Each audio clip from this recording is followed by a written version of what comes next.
दोस्तों आज की इस वीडियो में बात करने वाले हैं सीपीयू के बारे में। दोस्तों आज हम इस वीडियो में जानेंगे सीपीयू क्या होती है, सीपीयू के कौन कौन से घटक होते हैं और सीपीयू का पूरा नाम क्या होता है और सीपीयू किस तरह से कार्य करती है। इन सारी चीज़ों के बारे में इस वीडियो में हम डिटेल से जानने वाले हैं। आप मेरे साथ वीडियो के एंड तक बने रहिए। नमस्कार दोस्तों, मैं यादव पांडे, स्वागत है मेरे YouTube channel target with knowledge online classes में। तो चलिए दोस्तों, बिना टाइम वेस्ट किए आज का क्लास स्टार्ट करते हैं। दोस्तों सबसे पहले हम जानते हैं सीपीयू का पूरा नाम क्या होता है। दोस्तों जो सीपीयू होती है उसका पूरा नाम होता है सेंट्रल प्रोसेसिंग यूनिट। ठीक है, सीपीयू का पूरा नाम सेंट्रल प्रोसेसिंग यूनिट होती है, जिसको हम ब्रेन ऑफ कंप्यूटर, कंप्यूटर का मस्तिष्क भी कहते हैं। दोस्तों जो सीपीयू होती है उसको प्रोसेसर, माइक्रो प्रोसेसर या सीपीयू के नाम से भी जाना जाता है।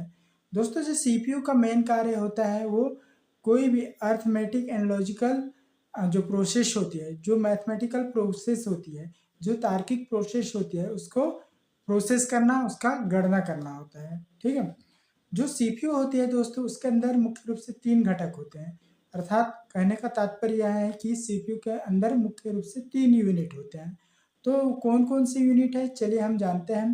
तो सबसे पहला यूनिट है दोस्तों कंट्रोल यूनिट, जिसको हम सीयू भी कहते हैं। ठीक है, कंट्रोल यूनिट का मेन कार्य कंप्यूटर सिस्टम के अंदर जितने भी पार्ट्स हैं, हार्डवेयर पार्ट्स हैं, उन सारे पार्ट्स को कंट्रोल करना होता है। ठीक है, सेकंड यूनिट होती है दोस्तों एएलयू, जिसका पूरा नाम होता है अर्थमेटिक लॉजिकल यूनिट, जिसका हिंदी में अगर हम बात करें तो इसका अर्थ होता है जो अंकगणितीय एवं तार्किक क्रियाएं हैं उसको करना। ठीक है, प्रोसेस करना।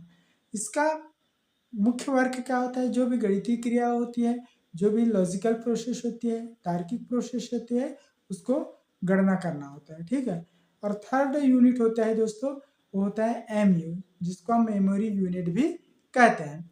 इसका कार्य क्या होता है, किसी भी डेटा को सीपीयू तक प्रोसेसिंग के लिए पहुंचाना। ठीक है, जो एमयू होता है जिसको हम मेमोरी यूनिट भी कहते हैं, उसमें डेटा कुछ समय के लिए अस्थायी तौर पर स्टोर होकर रहती है। ठीक है, तो सीपीयू मुख्य रूप से 3 प्रकार के यूनिट से मिलकर बना होता है, कंट्रोल यूनिट, एएलयू और एमयू। इससे पूरा ये तीनों घटक को या तीनों इकाई को मिलाने से क्या बन जाता है, एक सीपीयू बन जाता है। चलिए दोस्तों, अब हम जानते हैं सीपीयू किस तरह से कार्य करती है। जो सीपीयू होता है उसमें हमको किसी भी डेटा को पहुंचाने का मतलब किसी भी डेटा को जब तक हम सीपीयू के अंदर नहीं पहुंचाएंगे तब तक वो प्रोसेस नहीं करेगी। तो उस डेटा को पहुंचाने के लिए हमको क्या चाहिए, इनपुट यूनिट। इनपुट यूनिट के अंतर्गत क्या क्या आता है, जिससे हम कोई भी डेटा को सीपीयू तक पहुंचाते हैं। ठीक है, तो किसके माध्यम से हम डेटा को सीपीयू तक पहुंचाते हैं, इनपुट यूनिट के माध्यम से। अब इनपुट यूनिट का एग्जाम्पल क्या क्या है, जैसे आप लोगों ने देखा होगा कीबोर्ड हो गया। ठीक है, जो कीबोर्ड होता है उसके माध्यम से हम डेटा को सीपीयू तक पहुंचाते हैं। या फिर आप लोगों ने देखा होगा माउस, माउस के माध्यम से भी हम डेटा को सीपीयू तक पहुंचाते हैं। या फिर आप लोगों ने देखा होगा स्कैनर, स्कैनर के माध्यम से भी हम डेटा को सीपीयू तक पहुंचाते हैं। या फिर आप लोगों ने देखा होगा टच स्क्रीन। ठीक है, जो कि आजकल बहुत ही ज़्यादा फेमस है।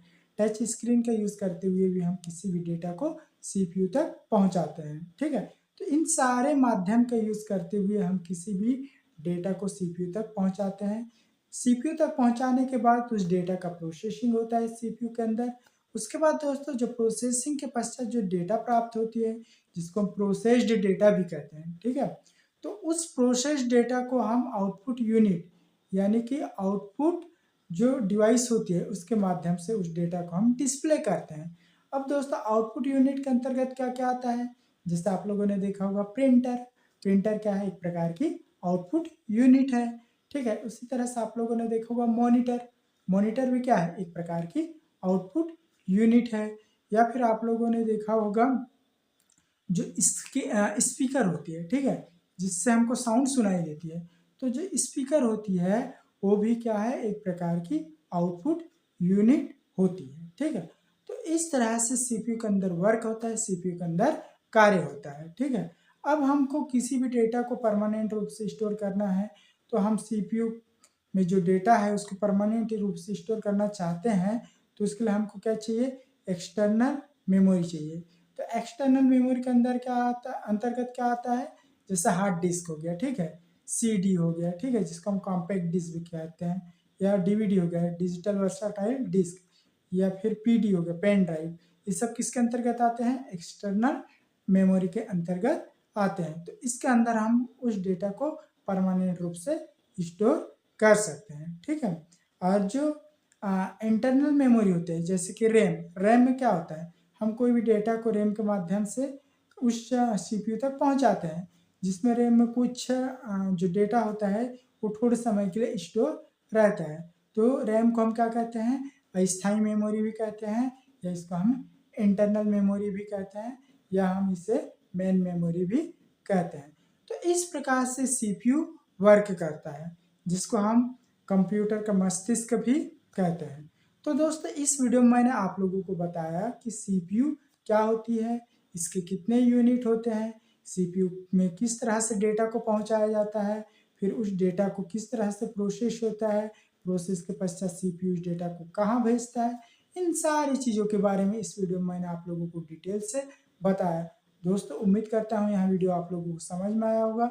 अगर वीडियो समझ में आ गया होगा तो एक लाइक बनता है, आप इस वीडियो को एक लाइक कर दीजिएगा। और अगर आप चैनल में नए हैं तो आप मेरे YouTube channel target with knowledge online classes को सब्सक्राइब करना बिल्कुल भी मत भूलिए। तो दोस्तों आज के लिए फिलहाल बस इतना ही, कल फिर एक नए वीडियो के साथ मिलेंगे, तब तक के लिए नमस्कार।